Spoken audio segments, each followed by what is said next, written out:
Hello YouTube, welcome to my Finn is a double agent fan theory. There are many fan theories out there, from the plausible to the far out. Some have touched on the Finn is a double agent theory, but most think this is unlikely because of the devastation that he helped bring to Starkiller Base. First, let's consider the first order objective in this movie. Find the location of Luke Skywalker by acquiring the missing piece of a map with his whereabouts. Well, that's the main plan.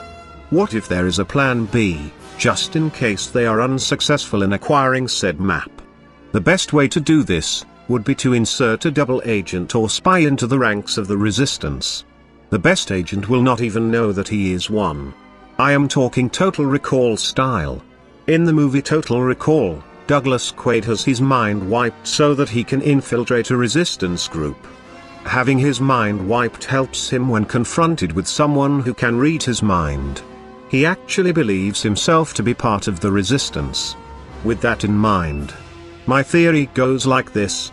Finn has had his mind wiped by Kylo Ren.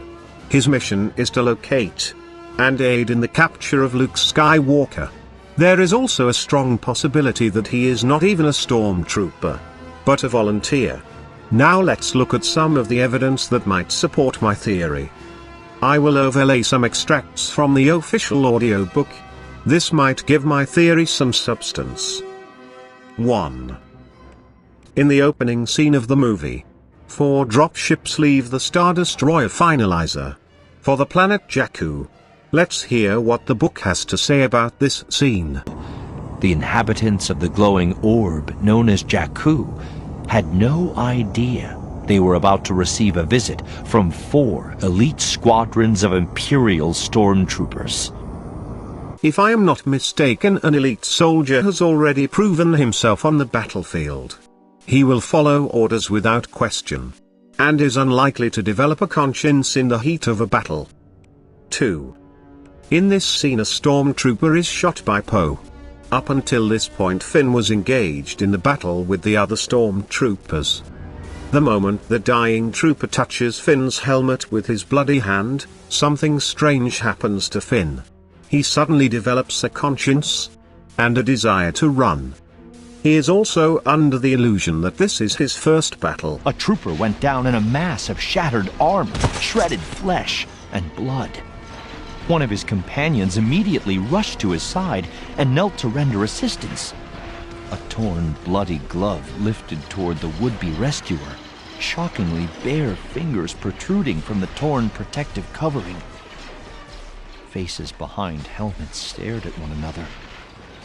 With a shock, the trooper who had arrived to render aid to his fallen comrade recognized the one whose life was now bleeding out inside his armor. They had trained together, shared meals, stories, experiences together. Now, they were sharing death together. 3. In another scene Finn is unwilling to take part in the execution of the villagers. Kylo Ren looks at Finn on the way back to his ship. The book gives us deeper insight here. Then the trooper found himself gaping at the tall, dark-clad figure striding purposefully toward the singular shuttle that had set down in the midst of battle. Though he willed himself to move, to turn away, he found he could not. He remained rooted in place, clutching his unfired weapon, staring despite himself. And in response, the figure of Kylo Ren turned and looked sideways, directly at the soldier. The trooper saw only light reflecting off a mask, and his own fear. He knows. He must know. And I'm dead. But he wasn't. The glance lasted barely a second. Then Ren resumed his pace, deep in thought as he strode toward the shuttle. Deep in thought. I wonder what were these thoughts. 4. Poe is taken aboard Kylo Ren's ship for interrogation. During the interrogation his mind was probed, and information was extracted. After this Finn appears in the interrogation chamber with orders from Kylo Ren to move the prisoner. Here Finn helps Poe escape, the man who shot his fellow stormtrooper, and his friend. This is the infiltration point. Finn gains Poe's trust, and in their short flight back to Jakku, Poe tells Finn all the details about his mission. He details the make and model of the BB unit, its color, the fact it has a secret map and it has the location of Luke Skywalker. Was Poe's mind altered during his interrogation to accept Finn and trust him without question? This is a strong possibility. My droid's got a map that leads to Luke Skywalker. 5. In this scene General Hux is reviewing Finn's military data. Again the book gives us a deeper insight. The three-dimensional imagery was mundane. Standard-issue trooper personal history and training records. Nonetheless, Hux reviewed it carefully. But so far, there was nothing. Nothing to suggest that FN-2187 might one day go rogue. Nothing to indicate he was anything other than a representative of his kind. No different from his comrades. Nothing to distinguish him as a person, as a soldier, as an exception. When he thought about it, Hux mused, the fact that FN-2187 came across as mind-numbingly ordinary was more unsettling than if his history had been full of semi-traitorous rants and near-psychotic episodes. 6. Here Maz Kanata senses something is not right with Finn. When she tries to read him, she can only sense a desire to run.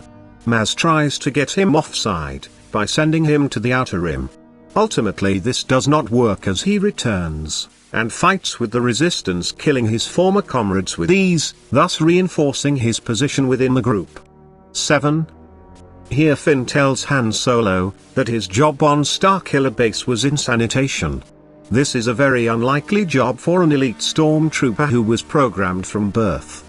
A highly suspicious statement indeed. 8. During one of the final scenes Kylo Ren is fighting Finn. Some might think this is where my theory might fall flat on its face. But I don't think so. Kylo is genuinely angry at Finn, calling him a traitor. He's just too good at playing the part of the rebel. For the most part the injured Kylo Ren is just toying with Finn.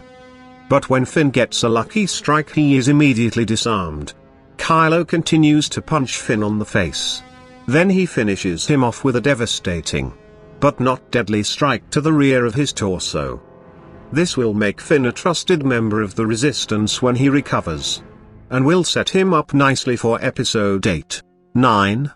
One more small point to consider. John Boyega has played the villain and the hero in the same movie before. An example of this is his role as Moses in the movie Attack the Block. J.J. Abrams is said to be a big fan of this film, and wanted to use John Boyega in future projects just based on his performance in this movie. The bloody handprint on Finn's stormtrooper helmet is most likely a nod to this role. Well, that's my theory. What do you think? Thanks for watching.